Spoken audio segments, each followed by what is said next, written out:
All right, we're going to go ahead and get the meeting started. So if everyone could join me in the Pledge of Allegiance. I pledge allegiance to the flag of the United States of America, and to the republic for which it stands, one nation, under God, indivisible, with liberty and justice for all. With liberty and justice for all. Thanks everyone. And welcome to the meeting, December 11th regular meeting of the Cuyahoga Truckee Sanitation Agency Board of Directors.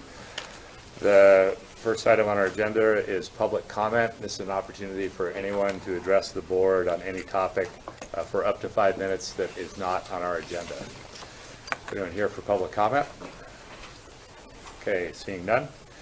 We'll move on to professional achievements, awards, and anniversaries. And it's an opportunity to acknowledge staff for professional achievement. Good morning, Vice President Wilkins and directors. I'm Vicki Rufrano, Human Resources Administrator. And I just wanted to acknowledge a couple of staff for their professional achievements. If you would please stand so the board could recognize you. And first up is Matt Nitz. Matt has been promoted to an Operator 3. Congratulations, Matt. Great job. And Angelina Henson. Angelina has been promoted to Administrative Assistant 2, and another great job. Thanks, Angelina. We just want to thank all those employees. Good job, Angelina. Great. Thank you, Vicki.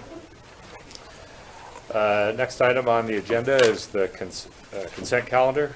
And we've got 3 items on the consent calendar. Is there any member of the public that would like any item pulled? Any member of the board that would like any item pulled? Seeing none, I'd entertain a motion. I'll make the motion to approve the consent calendar as is. I'll second. Thank you, gentlemen. And we need to do roll call because Dale is remote. Director Northrup? Yes. Director Tresson? Yes. Director Lewis? Yes. Director Cox? Yes. And Vice President Wilkins? Yes.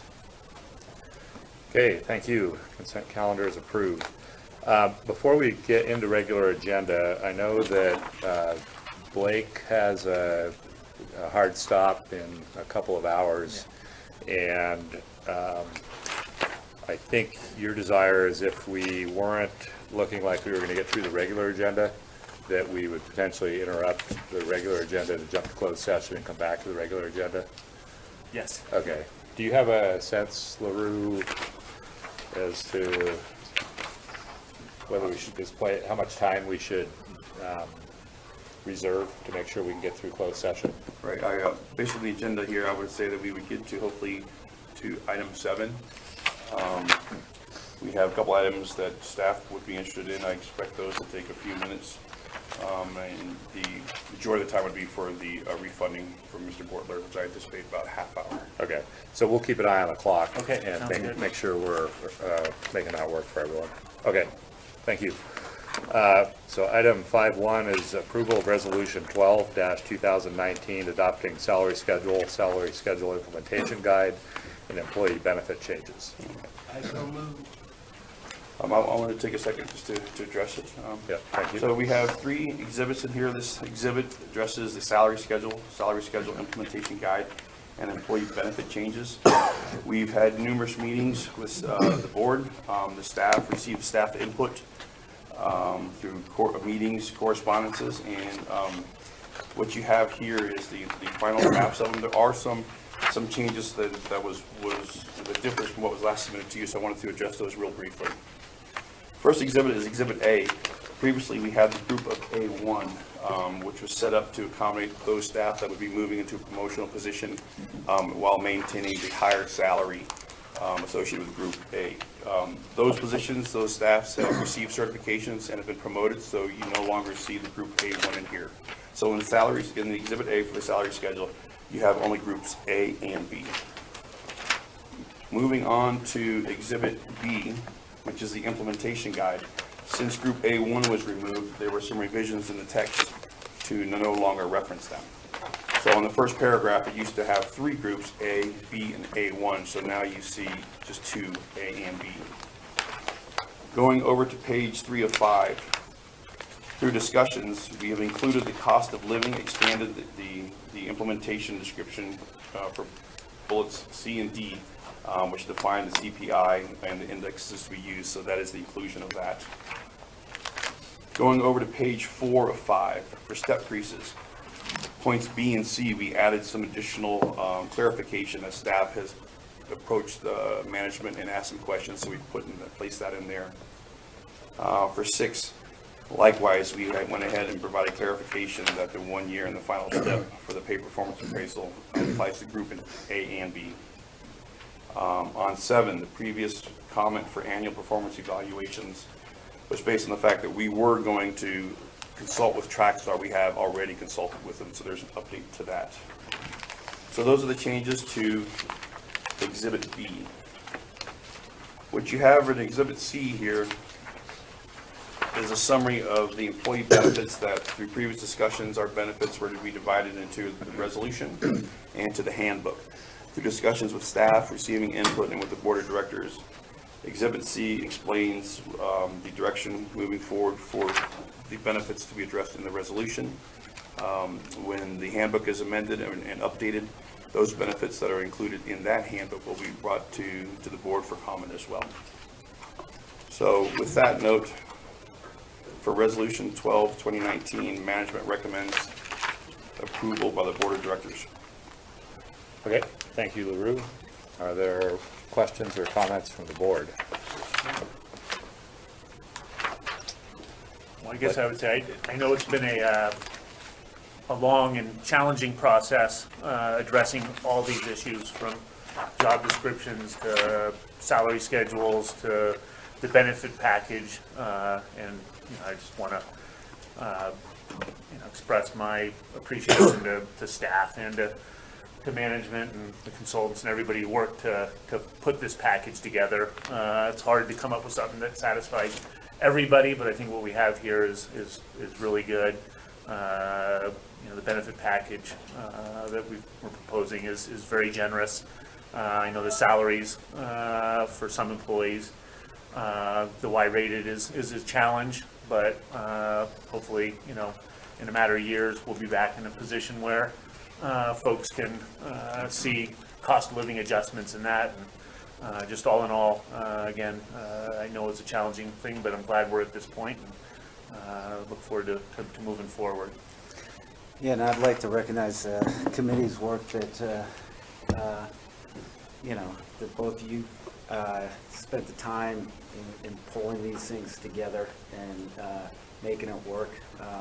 As we said, it's been almost a year process here, and I think solving and listening to the employees, listening to the board, putting it all together, and I want to just commend staff for that. Yep, fully agree. Yeah, great job. Is there public comment on this item? Okay. I will then second the Director Northrop's motion. Thank you. So we've got a motion and a second. Rochelle, if you could do the roll call. Director Northrup? Yes. Director Tresson? Yes. Director Lewis? Yes. President Cox? Yes. Vice President Wilkins? Yes. Okay, thank you, and thanks for everyone's efforts and patience in this process. It's a very personal process for everyone involved, and we recognize that and we appreciate that, and I appreciate the board's role in really balancing the needs of the employees against the needs of the organization and being responsible to the public and to our taxpayers and ratepayers. So, okay, next item on the agenda, sorry, I'm going to flip back to it, is approval of the updated classification descriptions. So motion by John. Is there a presentation on this item? There's going to be just a quick. Good morning again, Vicki Lefrano, HR Administrator. So as part of the class and comp study, the job descriptions were all updated. Employees went through a review process, And we're asking for acceptance and implementation effective January 1st on the classification descriptions. Okay. Is there any public comment on this item? So again, this is the document that basically provides the job descriptions for everyone. Correct. Yes. Yeah, I thought, very thorough, what was presented in here, and, yeah, on my computer, I had to go through every single one to get to the next stage, and appreciate the amount of effort and everything put into here was excellent. And hopefully from the employees' input to staff input, everything seemed to be in order. Good, thank you. So, thanks, Vicki.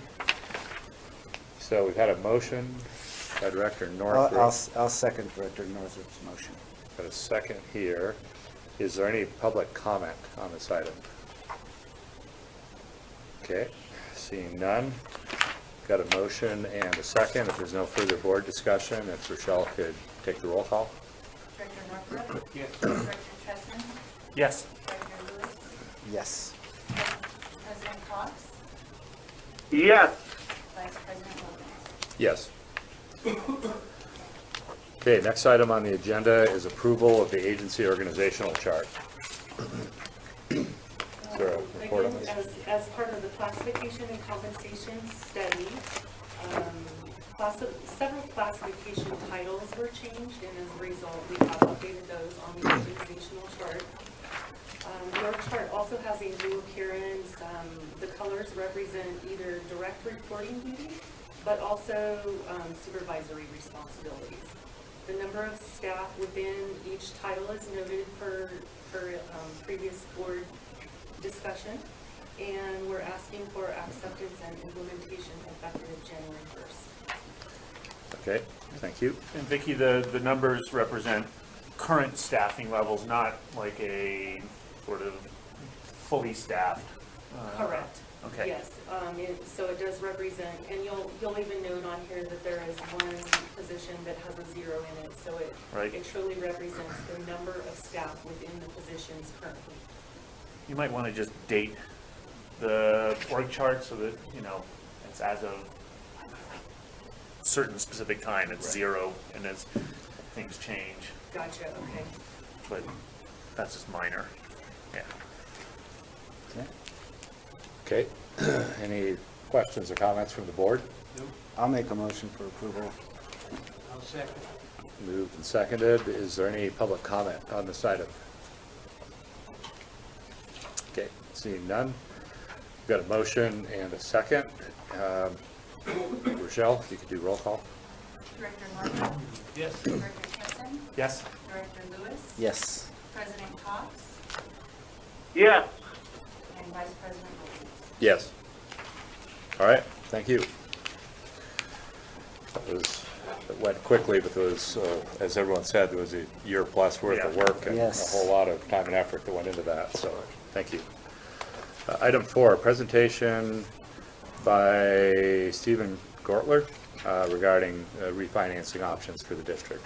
So we have Mr. Gortler back with us today for an update for additional detailed information that was requested. And I will let him take the quotes.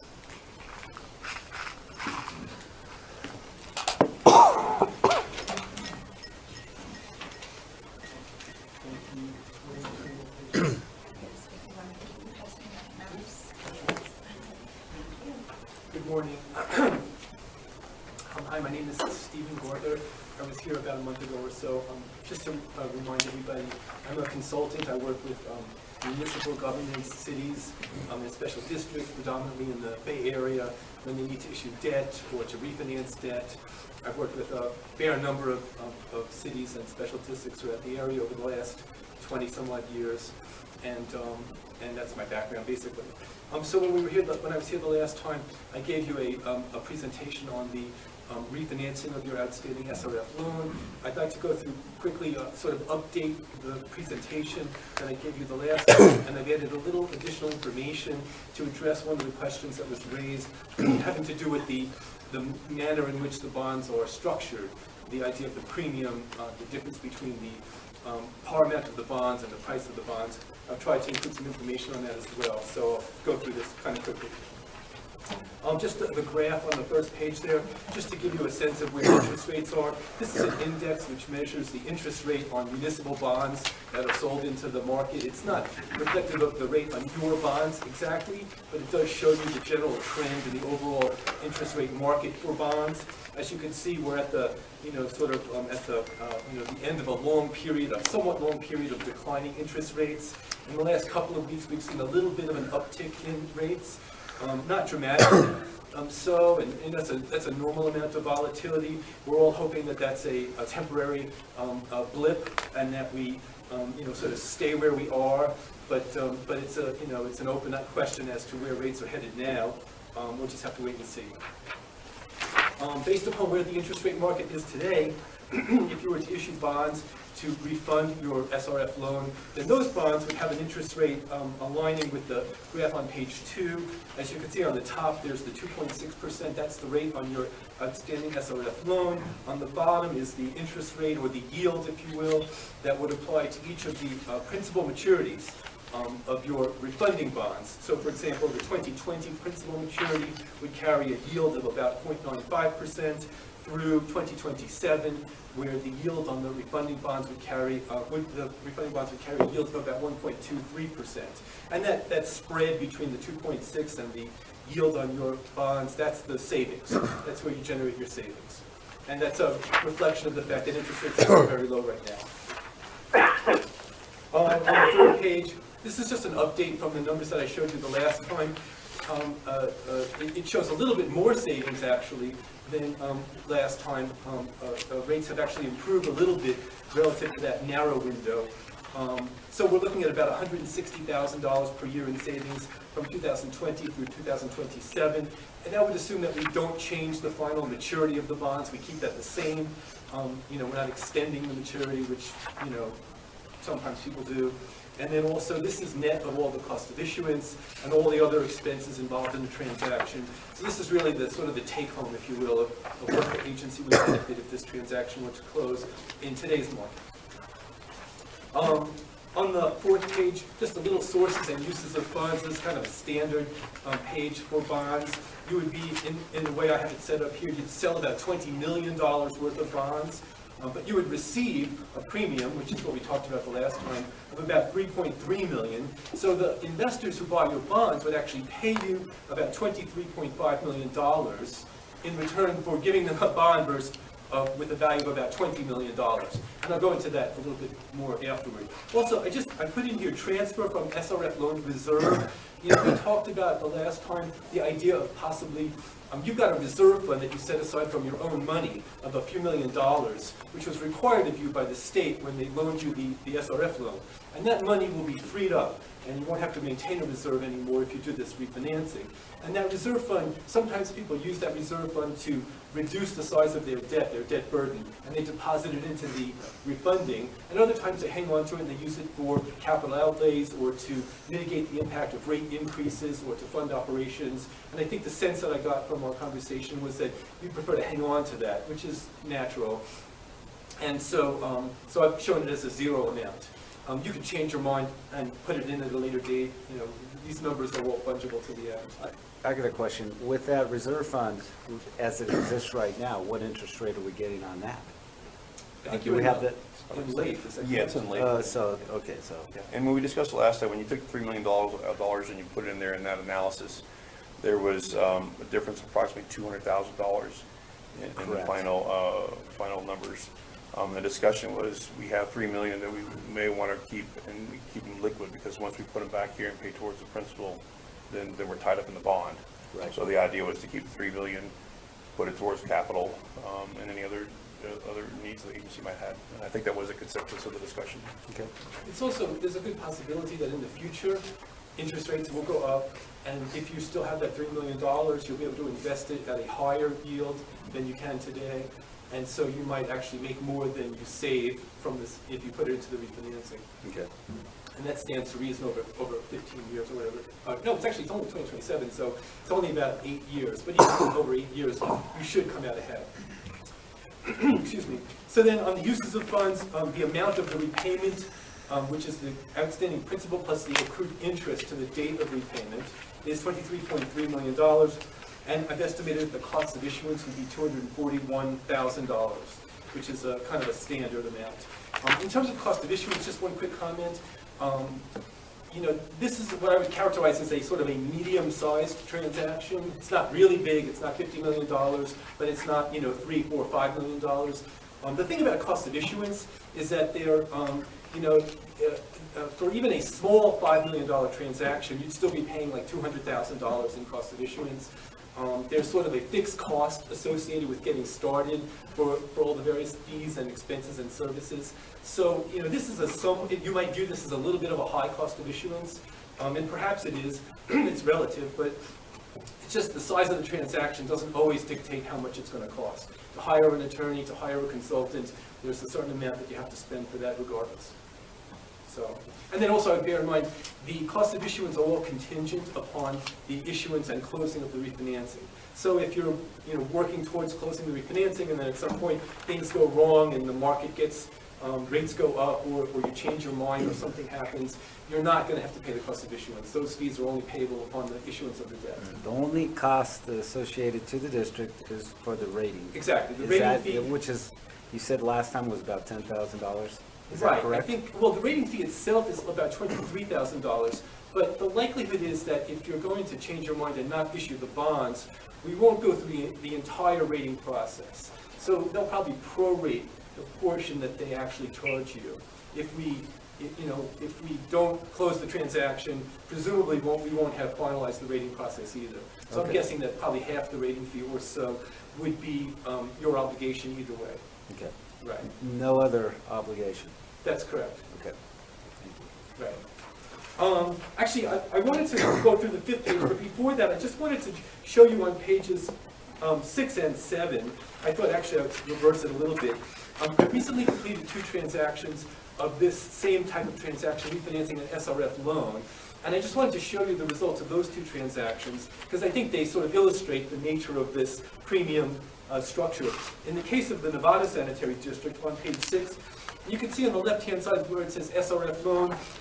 On the bottom, they had an outstanding SRF loan principal amount of $55.5 million that we refinanced with a refunding bond. And then under the refunding bond, you could see under principal at the bottom there, it says $46.1 million. And so that was a situation just like your situation where they only sold $46 million worth of bonds, but yet they used the proceeds to repay $55 million worth of bonds. And the reason is because they issued premium bonds, and they got a premium of whatever, 15 or so million dollars.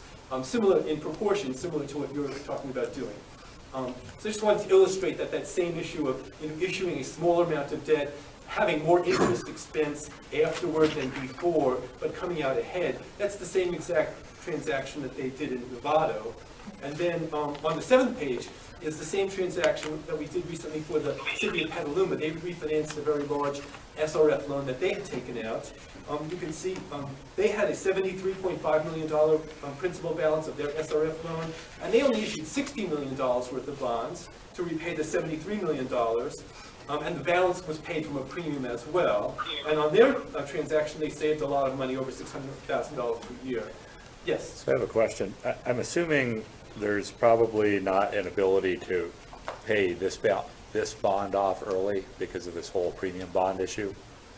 It's not so much the premium bond. The way the market generally works is that when you sell bonds of this type, tax-exempt municipal bonds, usually you have to have a 10-year lockout period, so that the prepayment option does not kick in until the 10th year. Okay. And since your bonds don't go out 10 years, you should assume that these bonds will never be prepaid, that you'll be living with them through the final maturity. Right. Okay. Which is not a bad thing.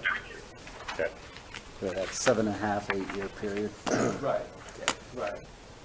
Right, but it's not reasonably likely that you'll have an opportunity to refinance it at a lower rate, even if you had that option. Okay. Yeah, I'm gonna jump in just. When the SRF program, I know many public agencies, municipalities jump into that because of the low interest rate on these large loans. I'm still just confused as to, I mean, now all of a sudden, instead of paying 2.4%, the numbers work out such that, it's a much lower return on investment, or it's a much lower, interest we're paying. much lower.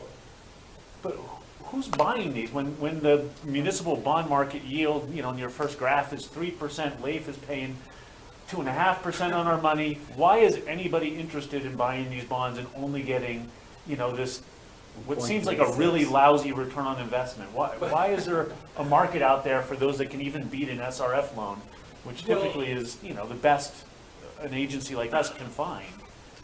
A couple of reasons, and I should qualify. I'm not an investor. Right? I work on the side of the agencies, but we sell to investors. Right. But I'm not an actual investor. But in general, there are a couple of reasons why people love to buy your bonds. Number one, your bonds are wastewater revenue bonds. You have an essential public purpose. The health and safety of the community depends upon the well management and running of your agency. Plus, you're heavily regulated by the state and federal government. And you have the authority to levy rates and charges sufficient to meet your obligations. So from the standpoint of investors, you are solid gold. Right. They cannot buy a bond that is more safe and secure and reliable than the bonds you're going to sell them, other than perhaps from the United States Treasury.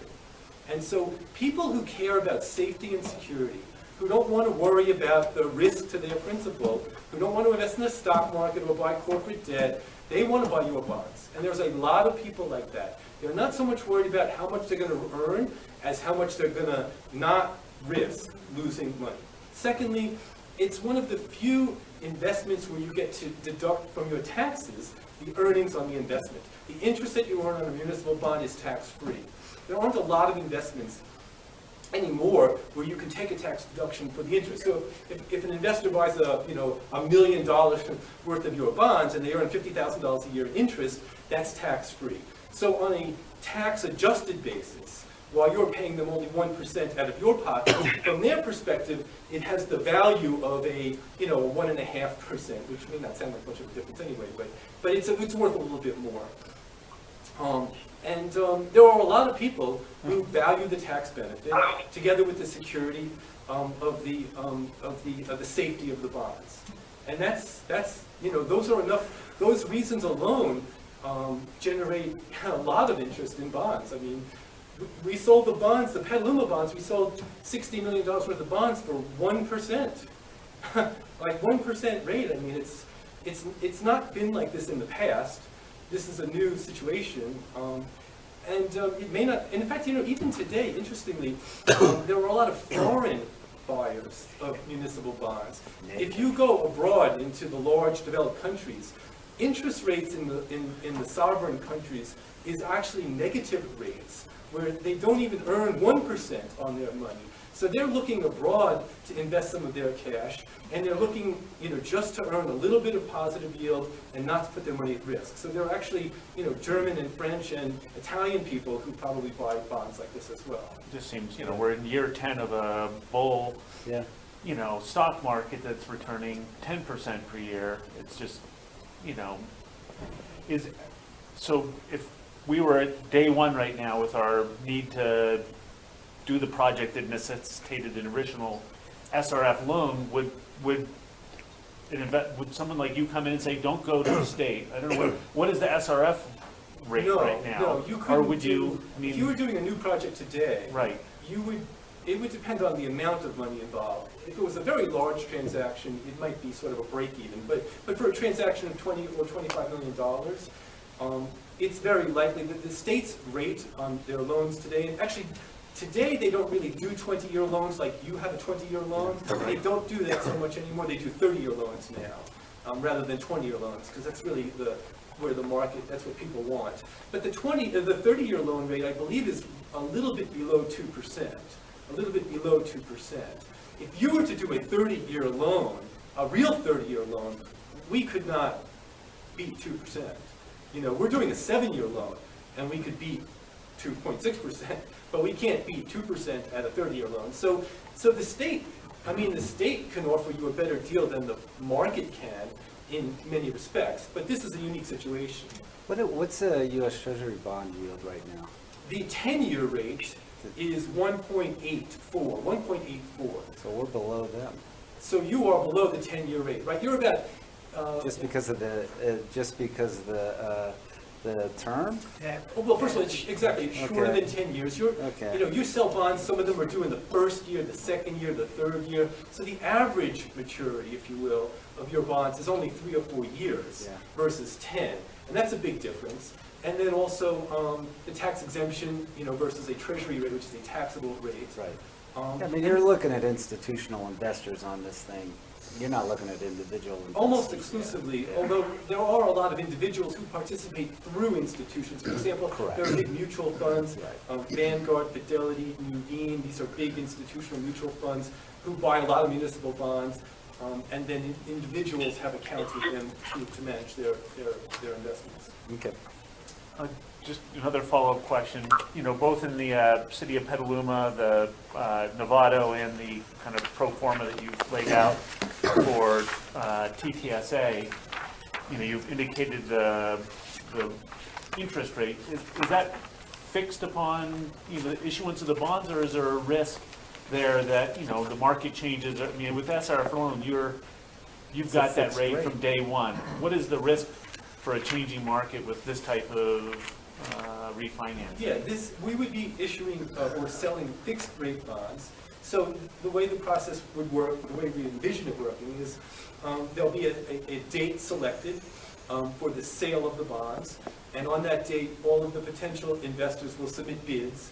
And those bids would consist of a fixed rate or a series of fixed rates, year 1, 2, 3, and so on and so forth. And then if you get a bid that you like and you accept that bid, then those rates would be fixed and firm, and they would not be subject to change thereafter. Yeah, it's Okay. the investors taking the risk, not us. Okay, I Once- just wanna once make it's sold, sure, Yeah, once it's sold, it's their, and we agree on the term, the amount of the interest. There is no risk upon this district. That's at correct. The that time. investors are They're- buying yeah. the rate that you're selling, and they're the ones who are going to, if rates go up and it ends up that their bonds are not earning as much as they would have earned if they didn't buy your bonds. And in fact, this whole idea about the coupon, the 5% coupon, that's what they do. They structure these premium bonds because they expect interest rates to go up, and this premium bond structure is a way to defend or to guard against that risk. I have a question. Yes. The bond comes at a premium and goes to par or under par as interest rates go up. So the price comes down, but the yield increases, right? If you're an investor and you own the bond, then Yeah. that's correct. Yeah. That doesn't have any bearing on, No, you have to sell them to realize. yes, if you're an investor, if you buy the bond at a premium and then rates go up, then as you say, the price comes down to par, then the yield goes up, and you could potentially have a capital loss on your investment. Yeah, which some people need, but it's also at maturity, it's at par. That's right, it matures at par.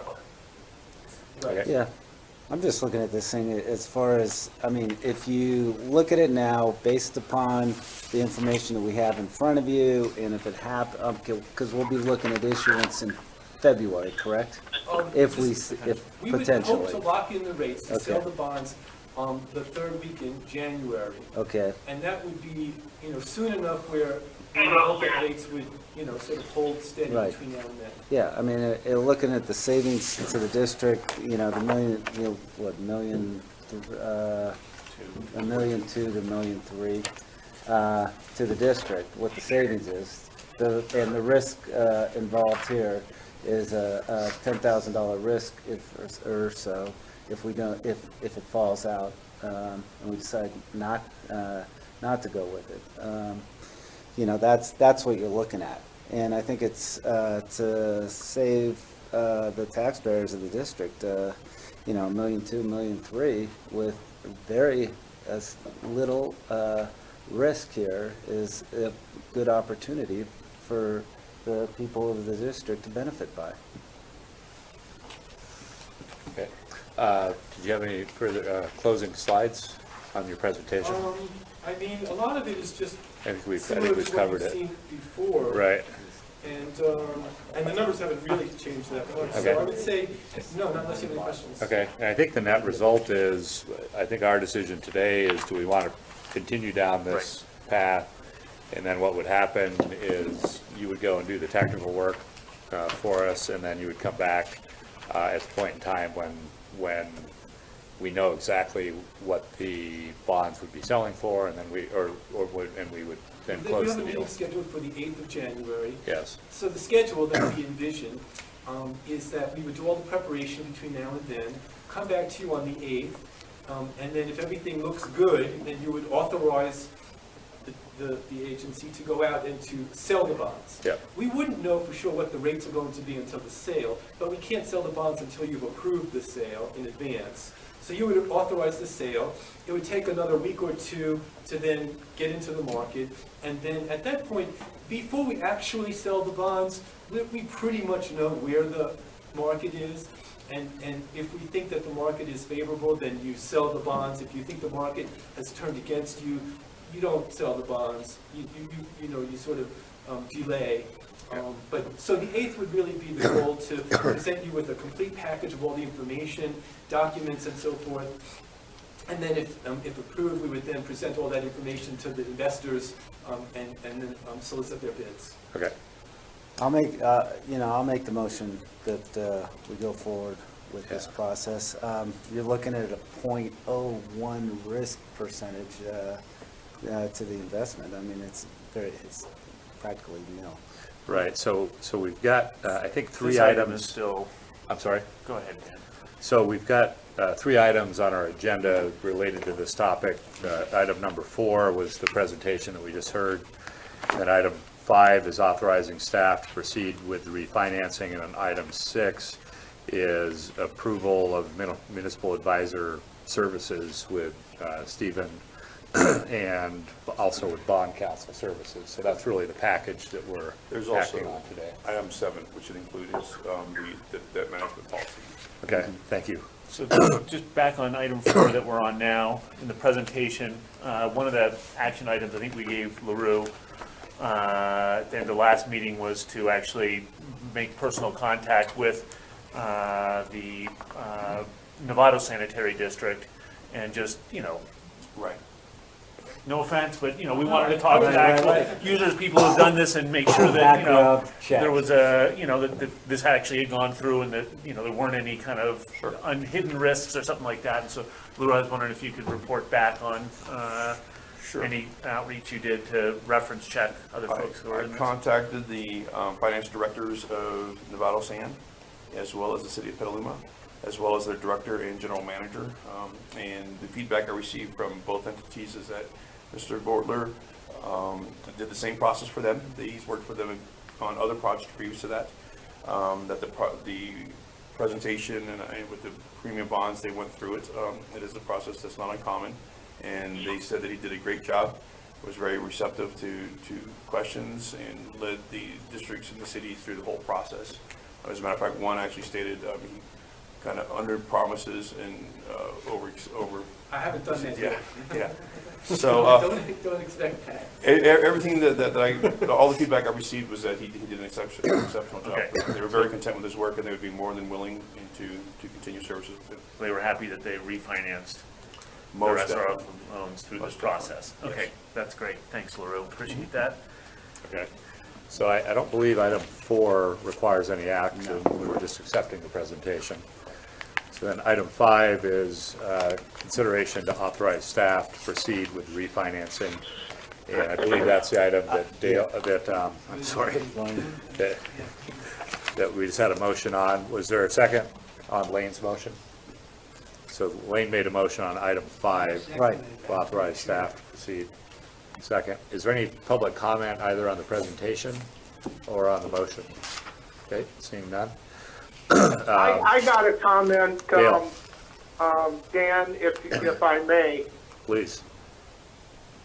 As far as reorganization of this refi, or whatever you want to call it, how much staff time is incurred by moving this forward?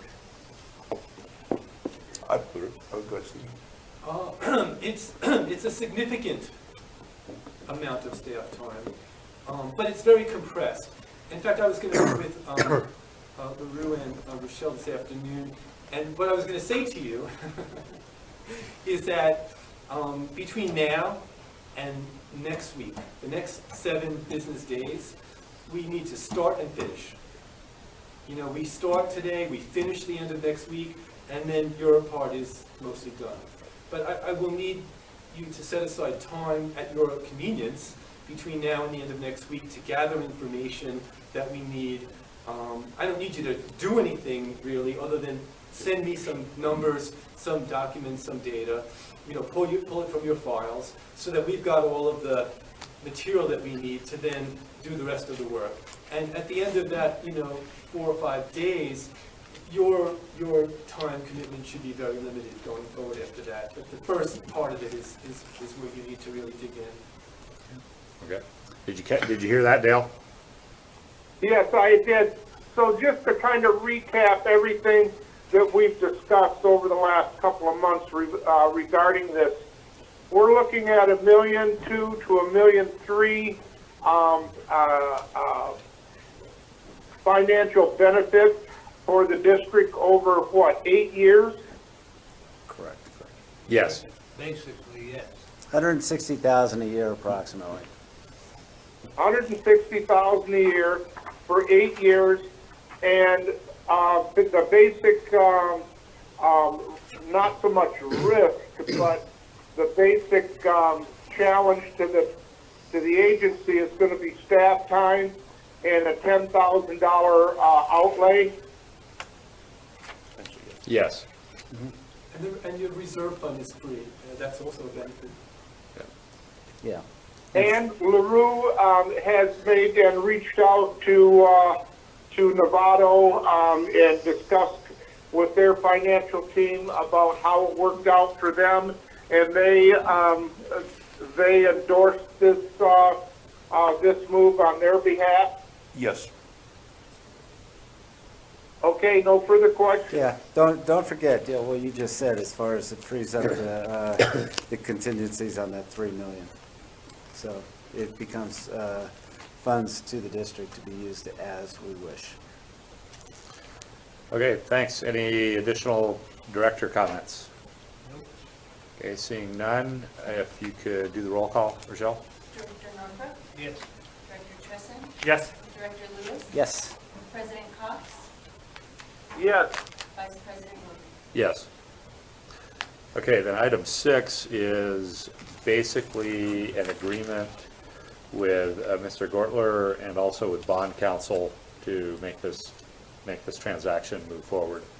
I'll make the motion that we move with Gortler and Hall.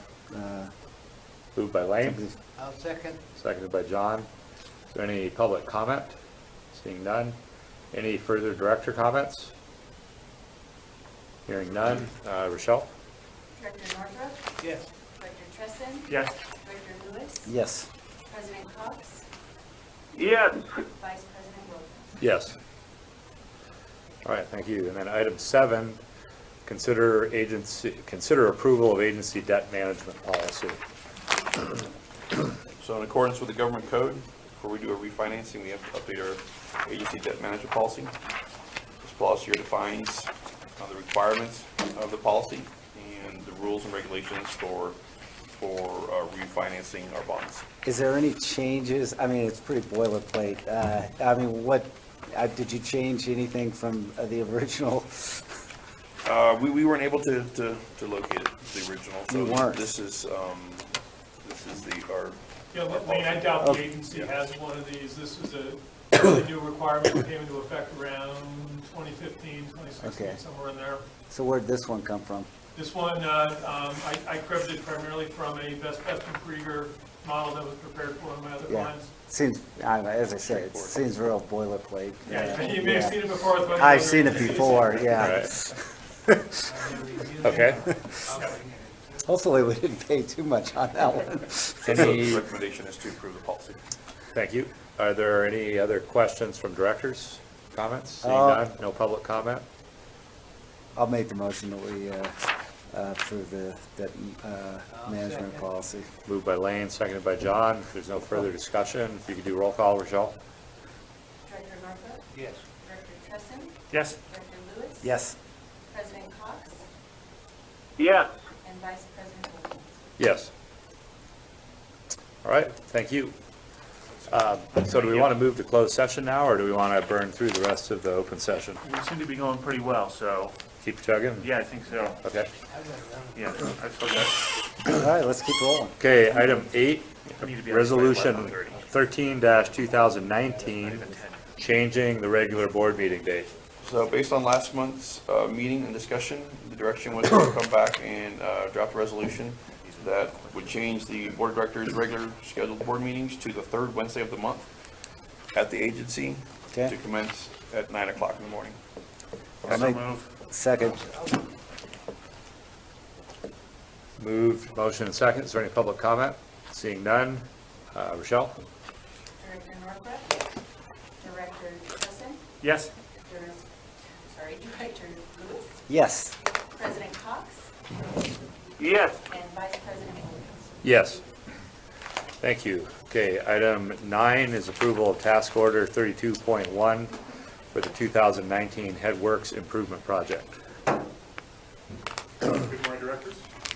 Morning.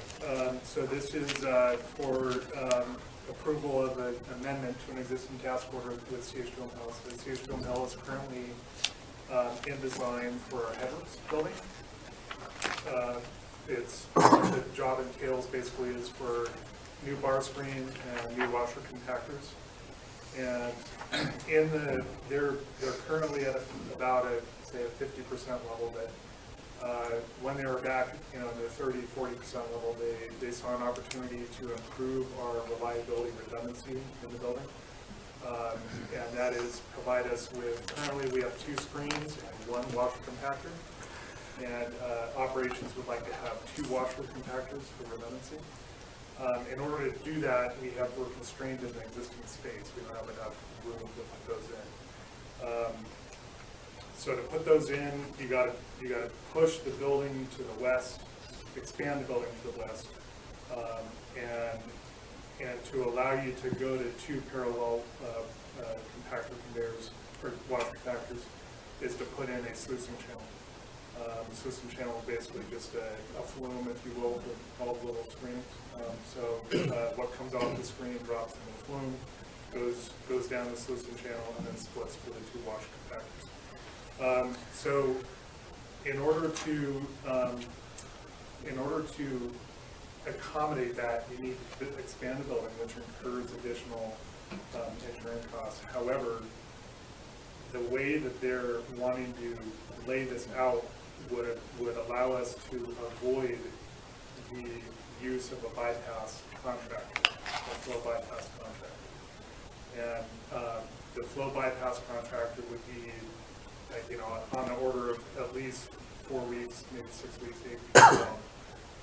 And using the TRI experience as an example, we're estimating that could be as much as $600,000, $700,000. It's a full-time bypass that they have to man. They have to basically be here to run the pumps and maintain pumps, et cetera. So you have a trade in that we're able to take an improved layout that avoided the $700,000 bypass contractor and use that same money that we would have paid that to the contractor and use it instead to build a facility with improved reliability. So we saw it as a better use of our funds, to give us something that that operations would like. The trade-off is that it incurs more engineering costs. But when you look at the total net project cost, it's actually a reduction. And it's, you know, it's $22,000 reduction, you know, within a level of accuracy, you know, you could almost say it's kind of a break-even decision, but, Yeah, with redundancy, with having that redundancy factor in there, operationally, how much more flow can we get through there? yeah, and it isn't so much. I the mean, flow because are we saving operational time with this It's more process? of like, I would look at the redundancy reliability, not so much as that you can now push more flow through there. Okay, The way I'd look at that is that we've had a headworks, this new headworks improvements has been in operation for about 20 years. Okay. The new headworks building for most schools. And that we've been lucky, and that we haven't had the compactor break down on us. So What would happen if that did occur? you'd have to shut it down. well, Michael, you want to speak to what you'd have to do with that? So if we lost our, the infrastructure at Headworks, we would have to go to a manual bar screen, and we'd have to manually rake those within the, every hour, 24 hours a day, 7 days a week, until we can get the bar screens and washer compactors repaired now. So this is basically a parallel facility, so if there's a problem at one, you can divert flow to the other one while the repair is being made on the first one. That's the proposed. Right. And under the current scheme, the manual raking that Michael's referring to occurs in the same building. But this allows you to operate like 99% of the rest of the facilities we have redundant systems. Backup. Backup. Right. That gets into kind of the EPA reliability criteria that they established, you know, during the Clean Water Act times. Right. They said you need to design with redundancy in mind. There are certain facilities in which you just have spare parts, so that you can, you know, if your one unit goes down, you can have spare parts to fix it. But this was done basically. We looked at the alternative layouts with heavy input from operations and maintenance. Will be heard as the proposed layout. Are the bar screens getting any better? Are they what? I mean, the bar screens in there lasting longer? So the bar screens that we went in '97 with the chlorine building project is when we upgraded the headworks and went to the bar screens from the commutators. And we've done a lot of modifications and work on those systems throughout the years, and they're really, you know, 22 years old, kind of at the end of life, and they're not supported. The bar screens that are in there now are no longer supported. So, and it's also my understanding through this process that the bar screens that we are going to be putting in have a larger capacity flow through each bar screen. So we will have more of an actual redundancy than we do now because of the flow rate capacities, and the openings are smaller. We'll have more capture. That'll be better for the plant.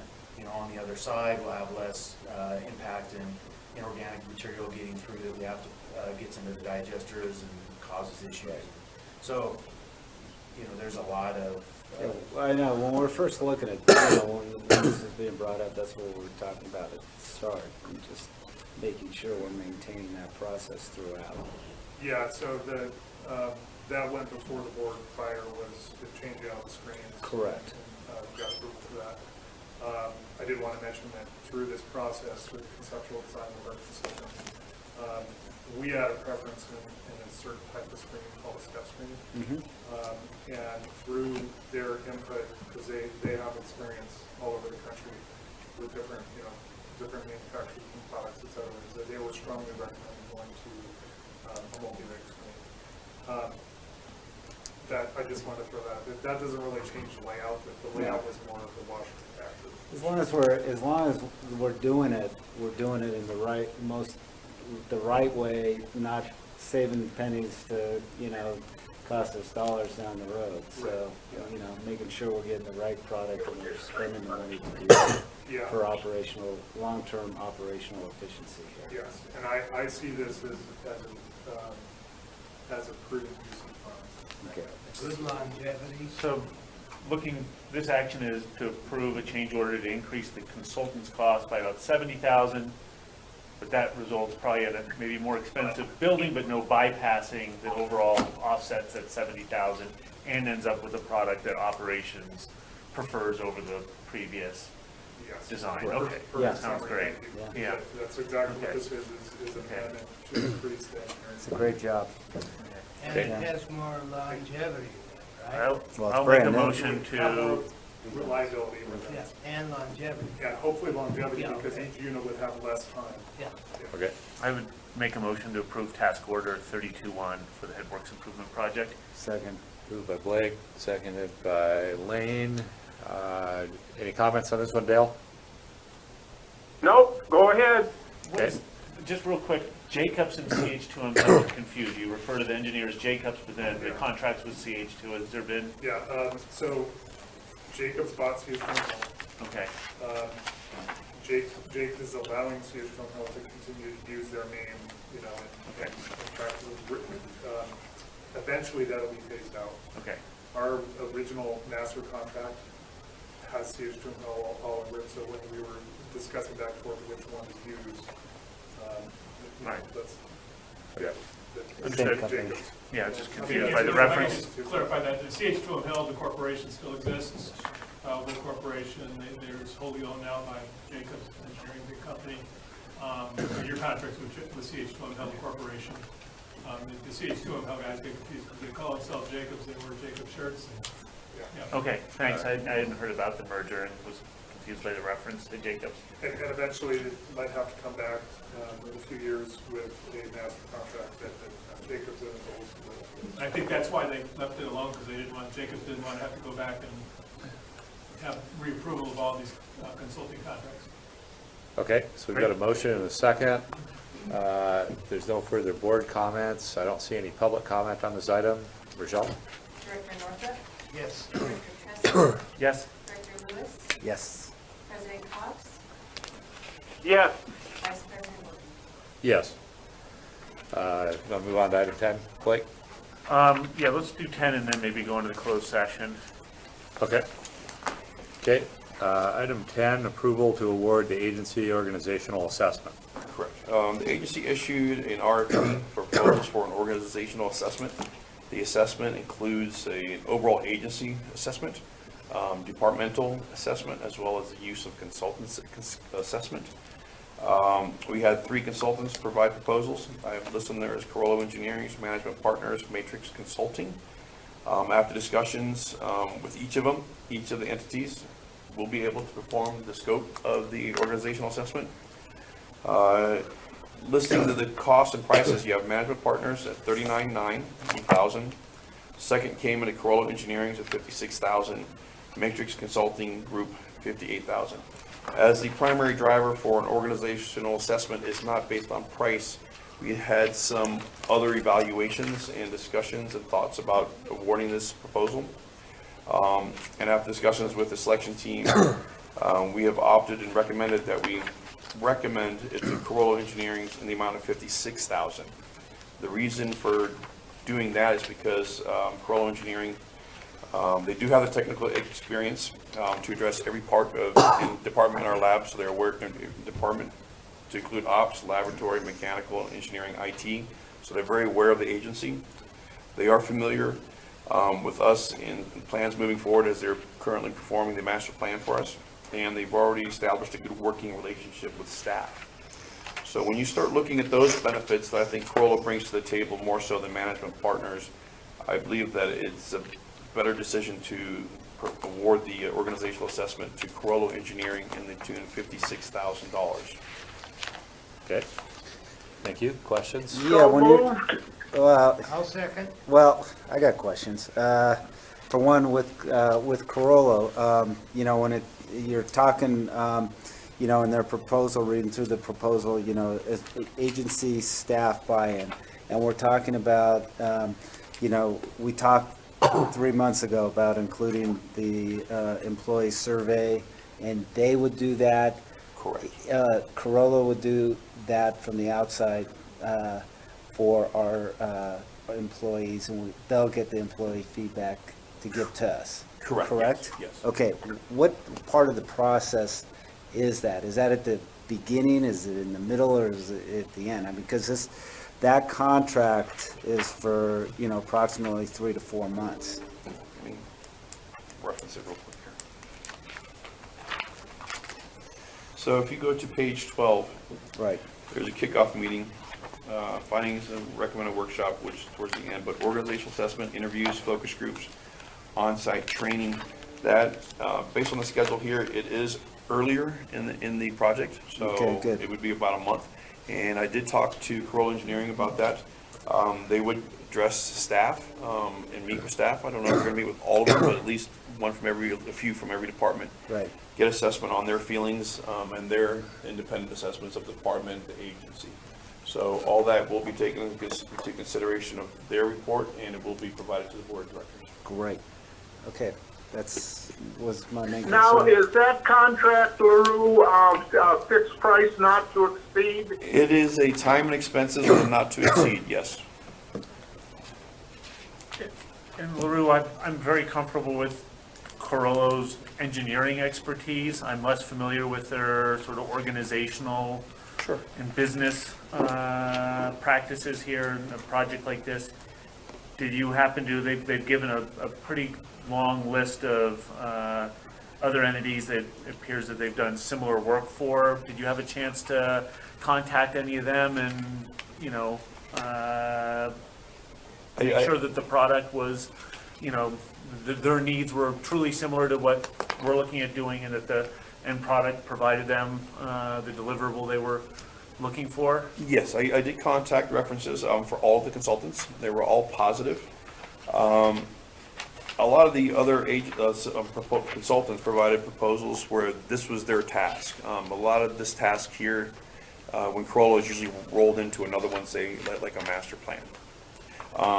We did talk to one of the resume holders there, Mr. Steve Walker, who's done this before, and he's got experience operating a plant and managing a plant. That's why I feel they have more expertise. Some of the other ones, while they have the expertise, I didn't get the sense that there was kind of personal expertise where they've actually done it, boots on the ground, and actually performed the work themselves. So through my discussions, through the references, through the staff there, I felt very confident that they could meet the scope of our expectations. My other question was, you know, timing. And, I mean, we got almost 2 months of, from the time, you know, for the final assessment in there. Is there any way they can, you know, do it sooner? I mean, can have that it's- discussion with them and ask that they. I mean, 2 months at the, 2 months to wrap everything up seems like a long time. I could talk to them about that and see if we could accelerate the schedule. All right, because, you know, getting the, you know, it's good, I mean, you know, we'll get, you know, through this process, the employee feedback, we'll be getting the information as far as operational efficiencies, if they see a need in a certain part of the organization here.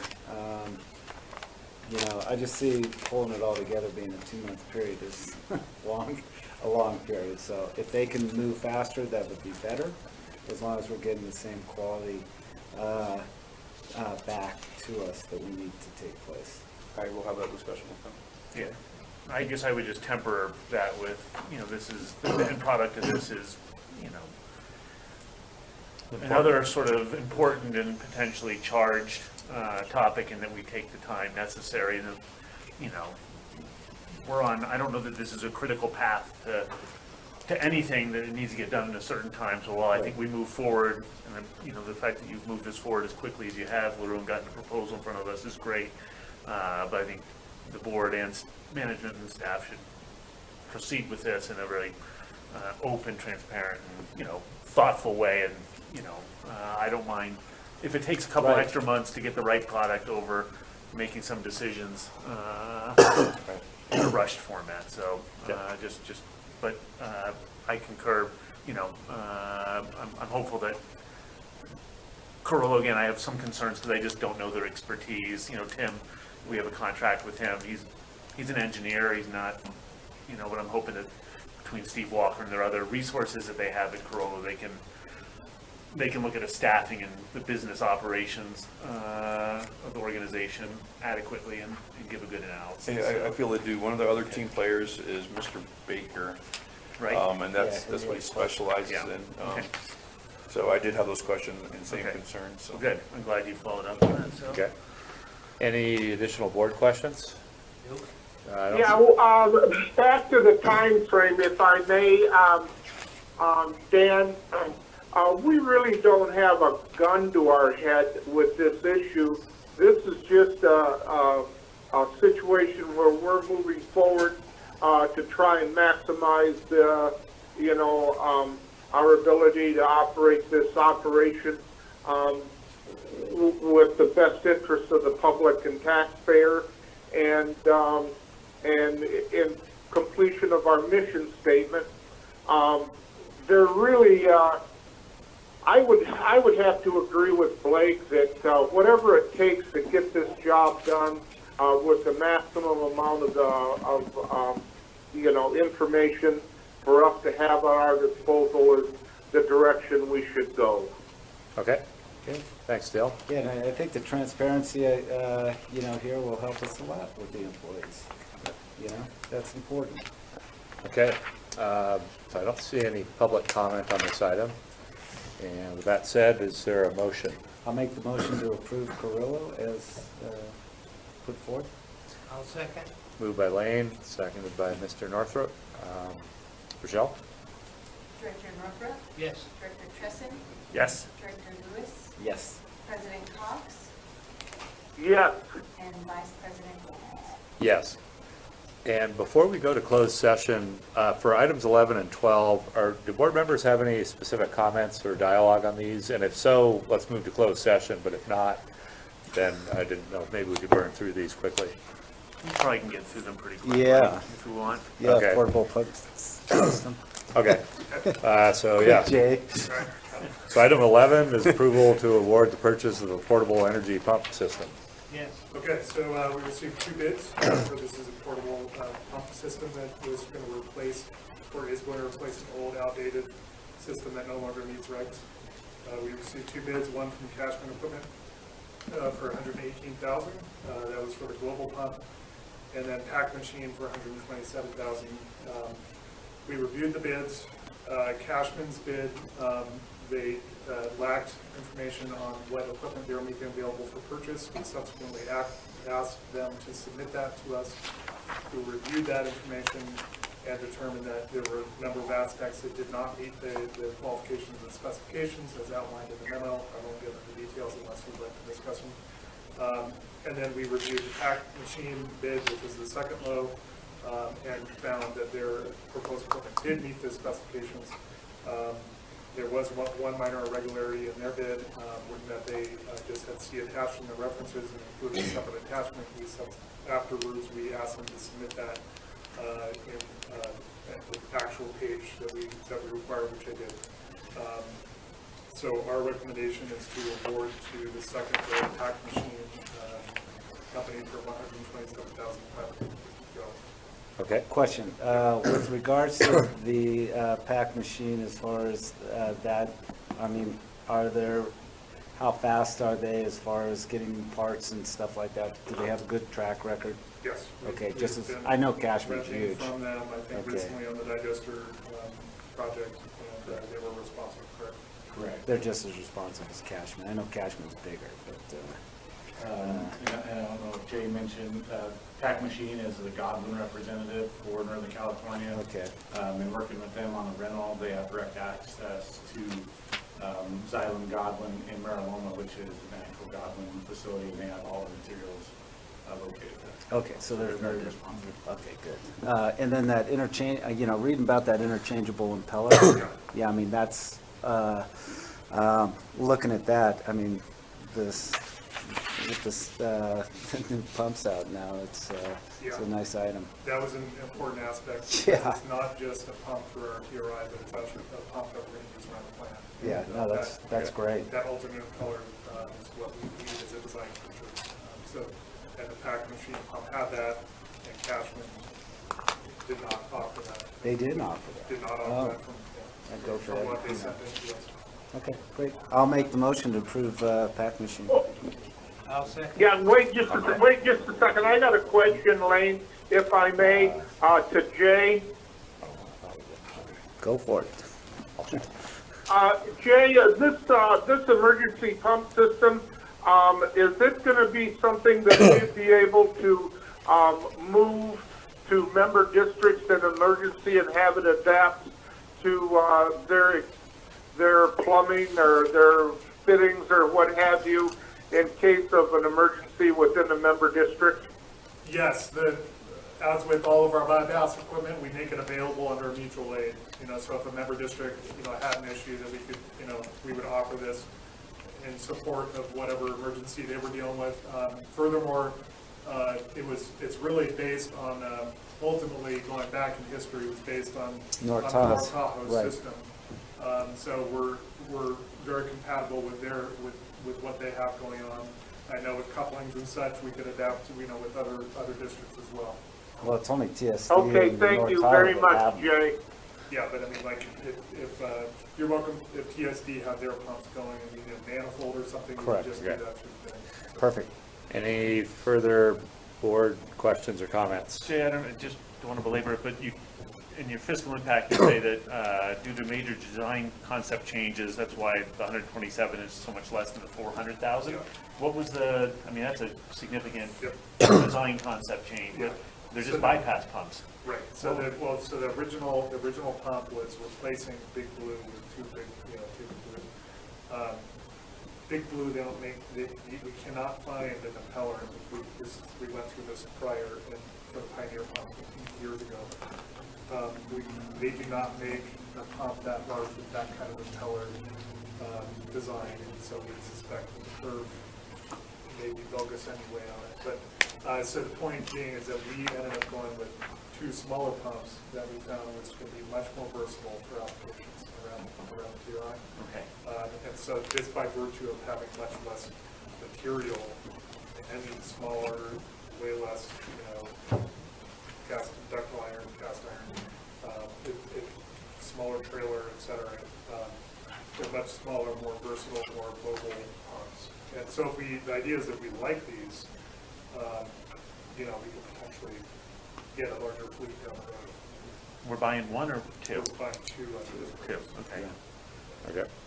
Any further questions? Seeing none, I don't see any public comment on this item.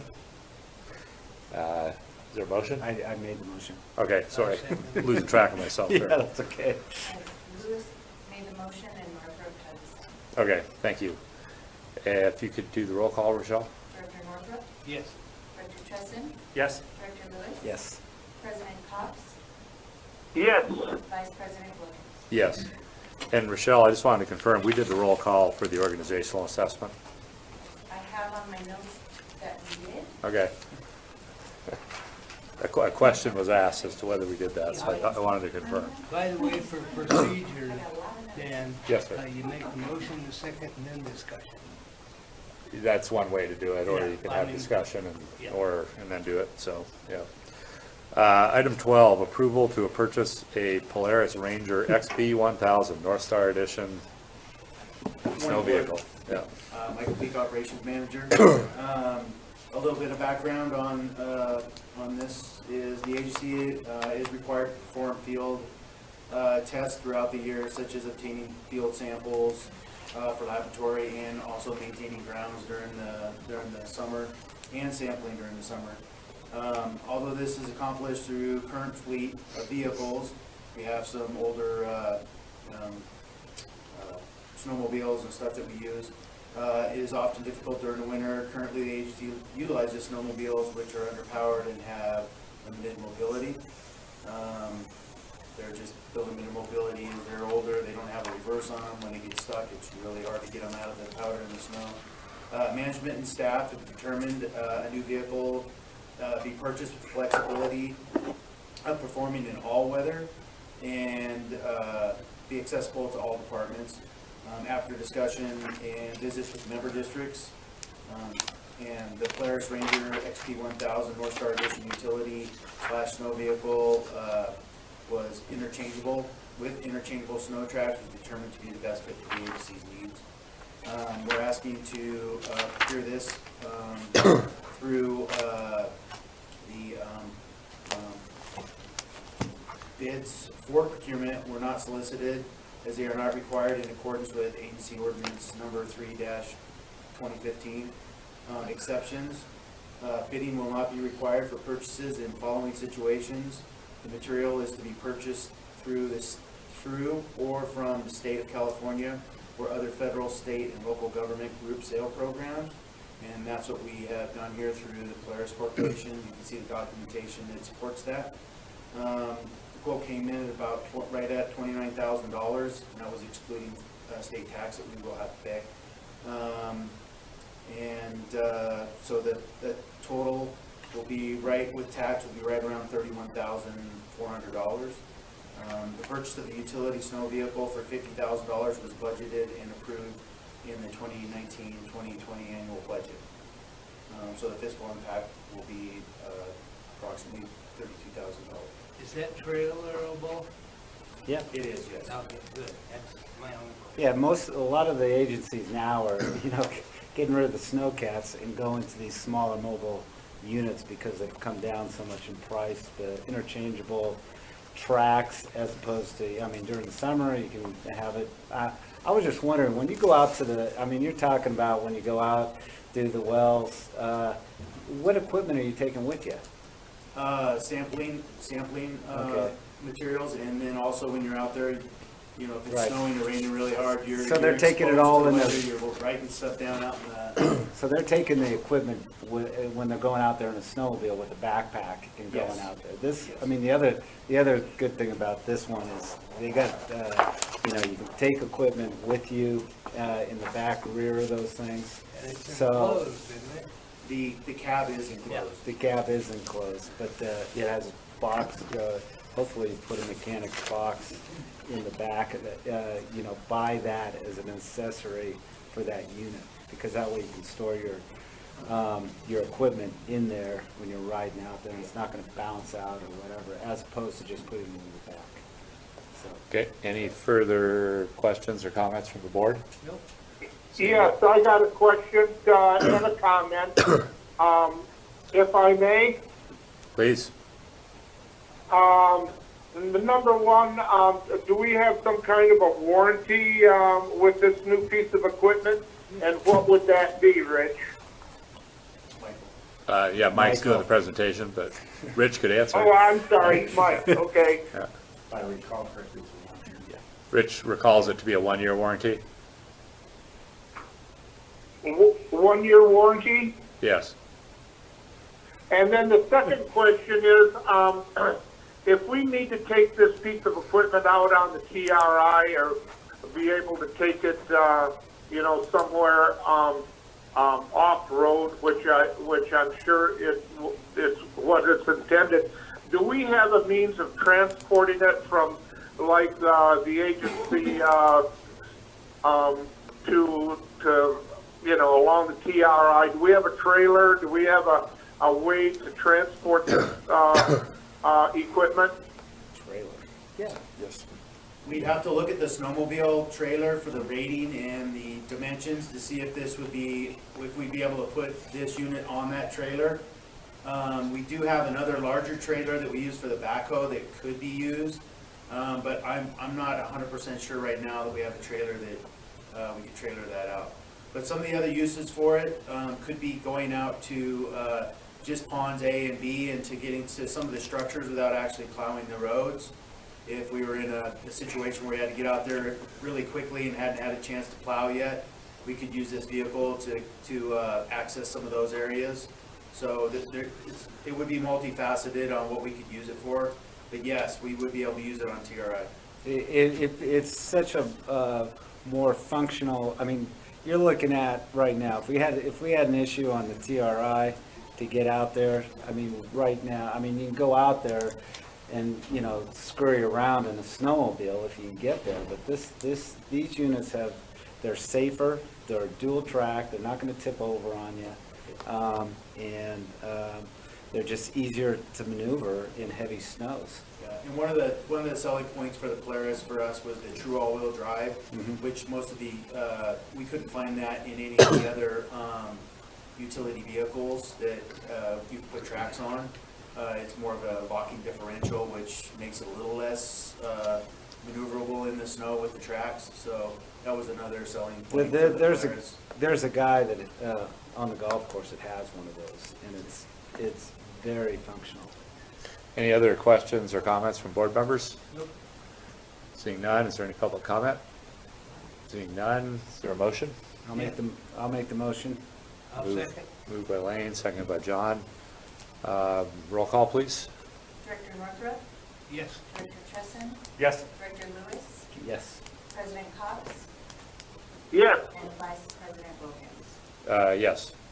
And I'm thinking in the interest of time, maybe we can skip the management team reports unless there was questions from the board members on specific items or items that are, you needed to call to our attention. We all met our discharge requirements, right? Yes. Okay. Okay, Dan, Yes. just to be safe, Vicki does not recall hearing the approval for number 8. Can we go ahead and do that one For- more time? for number 8, For the org assessment. I'm sorry, for number 9. number 10? Number 10. 10, sorry, yes. The roll Okay. call components? So we're going to go back and just to make sure we got it, Yeah. do the roll call again for item 10. Do you have the motion in the second? Yes, I have Director Lewis have made the motion and Director Northrup made the second. Okay. Director Northrup, Yes. Director Tresson, Yes. Director Lewis. Yes. President Cox, yes. and Vice President Wilkins. Yes. Pretty screwing up. Hey, that's okay. All right, That's I had what it, but Michelle's for. Just to be safe. okay, thank you. Can't rewind the tape too. Right. Okay, so that concludes our open session, Great job, unless, management team. unless board members have specific Dan? comments. Yes, sir. Dan, excuse me. Does that mean that we're gonna go ahead and, not hear the department reports or the general manager's report? Unless you have questions or comments, that's what I was thinking. And the reason Okay, is, so, what- and the reason is that, Go ahead. well, the reason is Blake has a time commitment, and I was concerned about whether we need to keep staff milling about in the hallway for the time we're in closed session. Okay, so for all practical purposes, the open session, meeting has, concluded. Yes. Want to do board comments? And- Okay. Yeah, although we need to do board comment. If anyone has comments, make sure they're good. I do have a comment. Okay. I want to congratulate staff on getting, our organizational team in place with Carrillo for that in a timely manner. I thought we got that was a lot of work, and it was very important to the agency, and it was a job well done. Okay, are you okay with that, Dale? Yes, Okay. Okay, is there any other board comments? No. Seeing none? Thank you. We will adjourn to closed session. We're back in open session. We've just come out of closed session, and we do have a reportable action out of closed session, and Mr. Shanahan will identify what that is. In the closed session, the board unanimously adopted resolution number 14-2019, deciding the appeal by former employee Philip Fay. The board adopted hearing officer Cox's advisory and recommended findings of fact and decision, which denies Mr. Fay's appeal and affirms the decision to terminate his employment. That's it. Okay. Thank you very much. That concludes our meeting for today, and I want to thank everyone for their time. Thank you.